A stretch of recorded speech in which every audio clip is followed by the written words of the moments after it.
Bismillahirrahmanirrahim. Assalamualaikum warahmatullahi wabarakatuh. Izin mepresentasikan hasil kerjaan TS Pengendalian Data yang disusun oleh saya, Fikar Nadi Pasalmi, dengan NPM 2008 301028. Database relasional. Database relasional adalah kumpulan item data dengan hubungan yang telah ditentukan sebelumnya. Berbagai item ini disusun menjadi satu set tabel dengan kolom dan baris. Tabel digunakan untuk menyimpan informasi tentang objek yang akan dipresentasikan dalam database. Tiap kolom pada tabel memuat jenis data tertentu dan bidang menyimpan nilai aktual atribut. Baris pada tabel mempresentasikan ukuran nilai terkait dari satu objek atau entitas. Tiap baris pada tabel dapat ditandai dengan pengidentifikasi unik yang disebut kunci utama, dan baris di antara beberapa tabel dapat dibuat saling terkait menggunakan kunci asing. Data ini dapat diakses dengan berbagai cara tanpa menyusun ulang tabel database itu sendiri. Berbagai aspek penting database relasional, yaitu ada SQL, integritas data, transaksi database, dan kebutuhan ACID. Ekosistem Big Data. Teknologi Big Data bisa diklasifikasikan menjadi beberapa komponen. Yang pertama itu ada distribusi sistem. Sistem file terdistribusi mirip dengan sistem file normal. Hanya saja, ia berjalan di beberapa server sekaligus. Keuntungan distribusi sistem itu pertama itu ada dapat menyimpan file yang lebih besar dari satu disk komputer manapun. Kedua, file secara otomatis direplikasi di beberapa server untuk operasi redundansi atau paralel.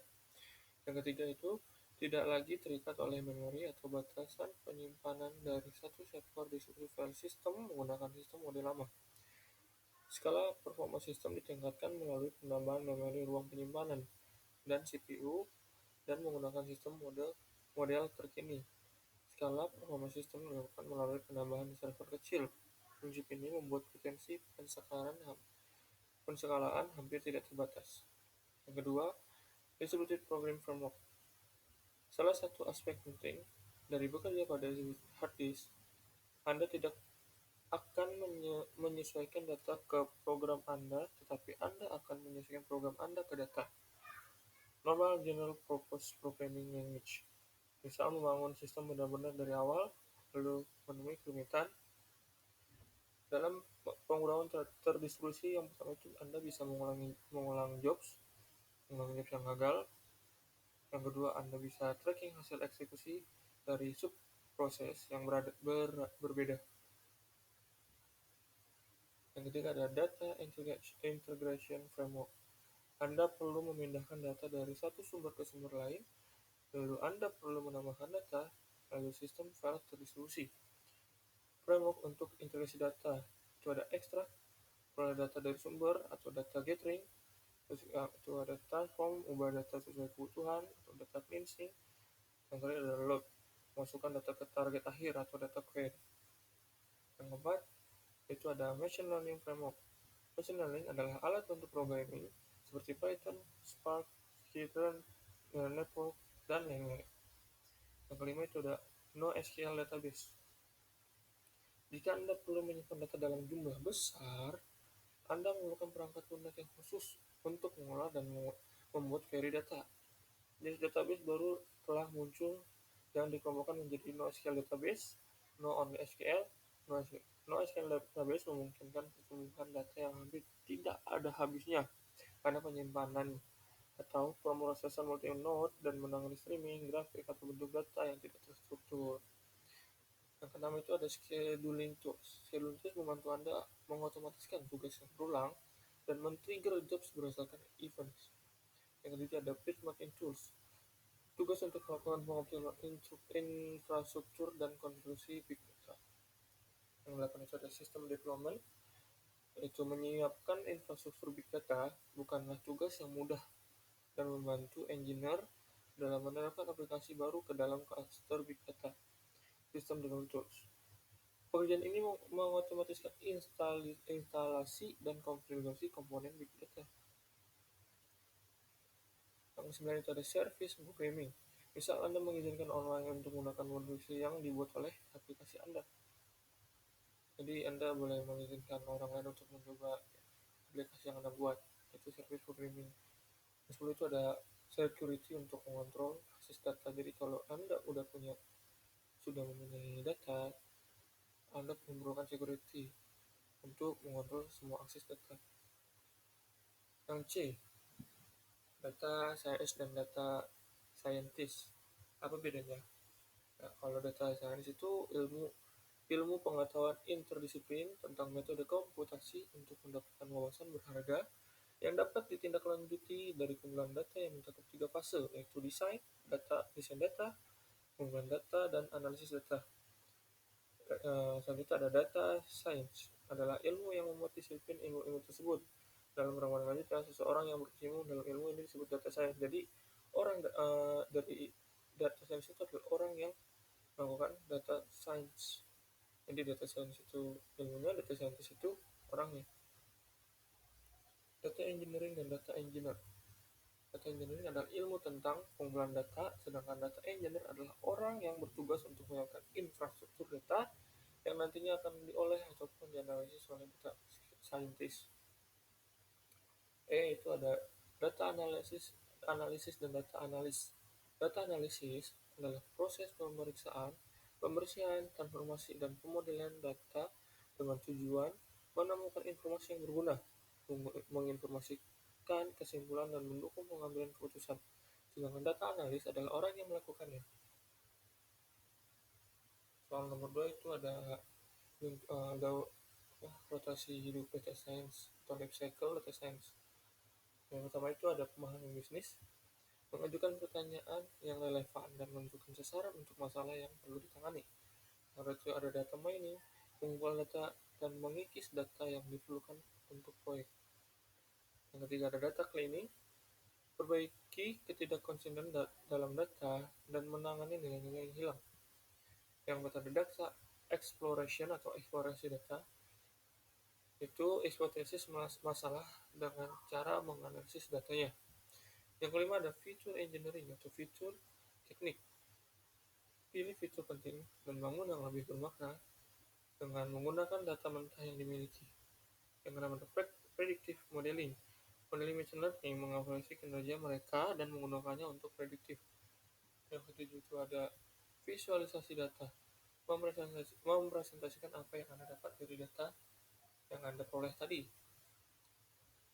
Soal ketiga itu sampel yang membedakan antara tumbuhan dikotil dan monokotil. Misal kita menginputkan pertama itu ada akar, 2 batang, 3 daun, 4 biji, 5 bunga. Apa bedanya monokotil dikotil? Kita masukkan di akar. Kalau monokotil serabut, dikotil tunggang. Batang monokotil tidak bercabang, dikotil bercabang. Daun di monokotil sejajar atau melengkung. Kalau dikotil menyirip atau menjari. Sedangkan biji di monokotil berbiji 1, di dikotil berbiji 2, dan yang terakhir ada bunga. Bunga di monokotil itu tersusun dari 3 atau kelipatan 3. Kalau dikotil itu 2, 4, atau 5 kelipatannya. Kita buatkan tabel dari sini, kita menggunakan machine learning. Jadi diolah dari machine learning, kita ubah ke tabel. Contohnya seperti ini. Jika tadi kita masukkan nama tumbuhan misalnya jagung, terus kita masukkan akarnya itu serabut, batangnya tidak bercabang, daunnya sejajar, bijinya berbiji 1, bunganya kelipatan 3, nanti maka sebenarnya itu akan menghasilkan yang apa yang kita inputkan tadi, berarti dia termasuk monokotil. Selanjutnya di sini rambutan, akarnya tunggal, batangnya bercabang, daunnya menyirip, bijinya berbiji 2, bunganya kelipatan 4-5, berarti dia termasuk monokotil. Ini semua yang kita inputkan di sini sesuai yang kita inputkan awal di sini. Sehingga nanti kita terdefinisi hasilnya monokotil atau dikotil. Soal nomor 4 yaitu menentukan topik rencana pembuka kembali kelas tatap muka offline pada tahun 2021. Di sini kita menyusun riset goal. Riset goalnya itu permasalahan pokok yang ingin diselesaikan di sini adalah Pemerintah ingin buka kembali kelas tatap muka offline karena banyak orang tua yang mengeluhkan begitu sulitnya menggantikan peran sementara sebagai guru di rumah untuk menyampaikan tiap bab yang harus dipelajari siswa atau siswi. Kemendikbud RI berencana membuka kembali kelas tatap muka offline tahun depan 2021 dengan beberapa batasan dan protokol yang harus ditaati. Namun, Kemendikbud ingin mengumpulkan terlebih dahulu teks opini masukan keluhan yang disampaikan oleh orang tua wali ke dalam sebuah kuesioner online. Apakah setuju atau tidak jika dilakukan kelas tatap muka? Rencananya, kuesioner tersebut akan dikumpulkan menggunakan sebuah algoritma machine learning menjadi dua klaster, yaitu klaster 0 setuju, klaster 1 tidak setuju. Konteks dan misi proyek. Topik yang akan dibahas dalam proyek karakter kali ini adalah pendidikan. Permasalahan yang akan diangkat adalah upaya untuk membantu Kemendikbud mengumpulkan informasi dari para orang tua yang ada di Indonesia menggunakan kuesioner terkait dibukanya kembali kelas tatap muka offline pada tahun 2021. Masalah ini sangat penting untuk diangkat karena untuk mengetahui respons atau tanggapan dari para orang tua yang ada di Indonesia terkait dengan rencana kelas tatap muka offline pada tahun 2021. Agar pemerintah serta Kemendikbud dapat mengambil langkah yang tepat untuk keputusan mengenai kelas tatap muka offline tersebut, maka saya mengajukan proyek ini yang akan dianalisis, yaitu analisis faktor-faktor yang dikeluhkan oleh orang tua, mencari tahu apa yang dikeluhkan oleh para orang tua selama membantu anak belajar daring di rumah, faktor-faktor yang mungkin terjadi di beberapa orang tua seperti tidak paham dengan materi tersebut, kesibukan materi waktu antara bekerja dan membantu anak belajar, kesulitan menggunakan teknologi atau aplikasi belajar. Yang kedua itu analisis jumlah yang setuju dan tidak setuju. Setelah melakukan kuesioner online, Kemendikbud dapat mengetahui berapa banyak yang setuju dan tidak setuju dengan rencana Kemendikbud. Jika lebih banyak yang setuju dengan rencana Kemendikbud, maka tahun depan sudah bisa sekolah secara offline atau tatap muka langsung, tetapi tetap mematuhi protokol kesehatan. Jika banyak yang tidak setuju, maka untuk kedepannya pendidikan akan tetap dilaksanakan secara daring atau online, sembari menunggu keputusan yang baru.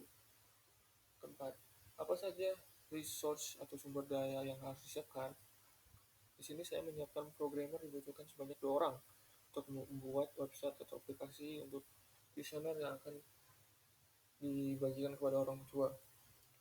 Itu ada yang selanjutnya ada data scientist dibutuhkan sebanyak 3 orang, data engineer dibutuhkan sebanyak 3 orang, data analyst dibutuhkan sebanyak 3 orang, dan tadi tester dibutuhkan sebanyak 1 orang untuk mencoba aplikasi atau website yang telah dibuat pada proyek karakter kali ini. Pastikan bahwa rencana proyek Anda mempunyai nilai kontribusi dan dapat dicapai. Proyek ini sangat membantu pemerintah untuk mengetahui keluh kesah orang tua selama menggantikan guru di rumah dan dapat memecahkan masalah tersebut sehingga tercapailah ketentraman dan keadilan bersama. Buatlah indikator tercapainya proyek Anda. Kemungkinan besar orang tua yang akan setuju pada proyek ini sebanyak 60%. Kedua, peningkatan fokus belajar secara tatap muka akan meningkat 70%. Ketiga, jika mengerti protokol kesehatan dengan baik, maka tidak akan ada peningkatan kasus positif COVID-19. Buatlah timeline. Memulai proyek pada tanggal 20 November, pembuatan kuesioner online tanggal 21 sampai 24 November, pengujian kuesioner tanggal 25 November. Mengapa kita buat pembuatan kuesioner itu tanggal 21 sampai 24 saja? Karena kita ingin mempercepat apa hasil dari kuesioner tersebut, lalu kita akan langsung menggunakan pengujian kuesioner pada tanggal 25. Lalu jika ada kesalahan pada kuesioner tersebut, maka kita akan perbaikan project tanggal 25 sampai 26 November. Lalu jika sudah fix, sudah benar, kita akan mempublikasikan kuesioner tersebut pada tanggal 27 sampai 7 Desember. Lalu kita akan kumpulkan data dan analisis pada tanggal 8 sampai tanggal 20. Lalu pada tanggal 20-nya itu kita kesimpulan dan pengumuman hasil data yang telah kita dapat, kita bagikan kepada masyarakat.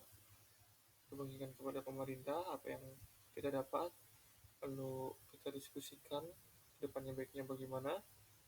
Selanjutnya kita tutup proyek pada tanggal 21 Desember. Mungkin itu saja dari saya, kurang lebihnya mohon maaf. Jika ada salah kata, mohon maaf. Terima kasih. Assalamualaikum warahmatullahi wabarakatuh.